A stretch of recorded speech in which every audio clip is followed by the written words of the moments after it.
समरजित राजे हे भारतीय जनता पार्टीचे आमचे या जिल्ह्याचे एक प्रमुख नेते आहेत। नव्यानं जे राज्यामध्ये महायुतीचं जे समीकरण झालं याच्यामध्ये राष्ट्रवादी पक्ष आमच्या सोबत आला आणि त्यामुळे त्यांना विधानसभा लढवता येणार नाही याची कल्पना आल्यानंतर त्यांची भूमिका रास्त आहे। त्यांनी जे गेले काही वर्ष या विधानसभेसाठी कष्ट केलेलं होतं त्यामध्ये त्यांना अडचण निर्माण झालेली लक्षात आली आणि म्हणून कदाचित त्यांनी हा निर्णय घेतला असावा।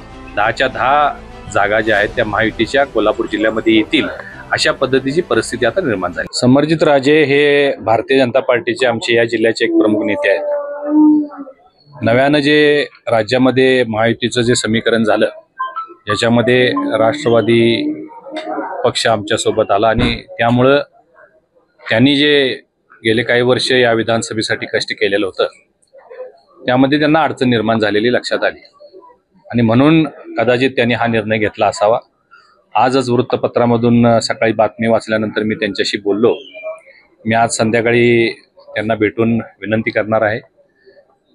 माननीय उपमुख्यमंत्री फडणवीस साहेब यांच्याशी माझं बोलणं झालेलं आहे आणि काही गोष्टी त्यांनी सांगितल्या त्याप्रमाणे मी भेटून त्यांच्याशी चर्चा करणार आणि विनंती करणार आहे की त्यांनी एवढ्या लवकर हा निर्णय घेऊ नये, काही दिवस थांबून एकदा वरिष्ठांशी चर्चा करून मग निर्णय घ्यावा अशा पद्धतीची विनंती मी त्यांना आज करणार आहे। समरजित गाडगेंनी 23 तारखेला कार्यकर्त्यांचा मेळावा बोलवलेला आहे।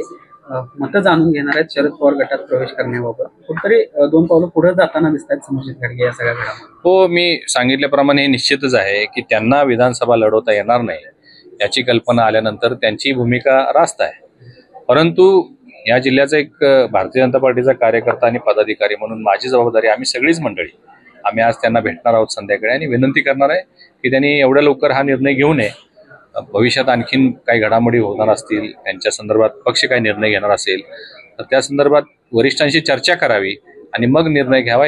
हा निरोप घेऊन आम्ही आज त्यांना भेटणार आहे। घटक पक्ष खूप मोठ्या प्रमाणात आहेत, त्याच्यामुळे अशा प्रकारची परिस्थिती ओढावते का? कारण कोल्हापुरात बाकीच्या ठिकाणी सुद्धा तिकीट मिळणार नाही तर आम्ही इकडे का थांबू अशा प्रकारची भूमिका आहे। कोल्हापूर उत्तर असेल किंवा दक्षिण मध्ये सुद्धा आम्हाला जागा पाहिजे अशा प्रकारची भूमिका आहे। त्या ठिकाणचे पण कार्यकर्ते नाराज आहेत। नाही, हे पहा, आता महायुती आणि महाविकास आघाडी हे 2 प्रमुख घटक आता येणाऱ्या विधानसभेसाठी सामोरे जाणार आहेत आणि त्यामुळे अनेक लोक जे इच्छुक आहेत, अनेक घटक पक्ष त्यांचे इच्छुक आहेत, त्यांच्या मनामध्ये ही भावना निर्माण होणं साहजिक आहे, स्वाभाविक आहे। किंवा आम्हाला संधी मिळत नसेल तर आम्ही वेगळा विचार करू। परंतु जशा जशा निवडणुका जवळ येतील तसे वरिष्ठ या मंडळींना सोबत घेऊन जाण्याच्या दृष्टिकोनातून ज्या काही उपाययोजना करायच्या असतील त्या करतील आणि फार काय मोठा कोल्हापूर जिल्ह्यामध्ये तरी महायुतीला आम्हाला धोका होईल असं चित्र वाटत नाही।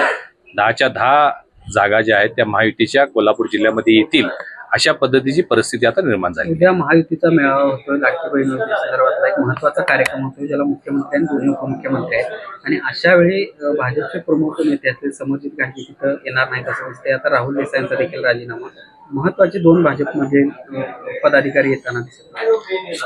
मोठा कार्यक्रम होणार आहे। लाडकी बहीण मुख्यमंत्र्यांची जी योजना आहे ही खूप लोकप्रिय झालेली आहे। उद्याचा जो मेळावा आहे तो लाखाच्या वर महिला त्याला एकत्रित येणार आहेत।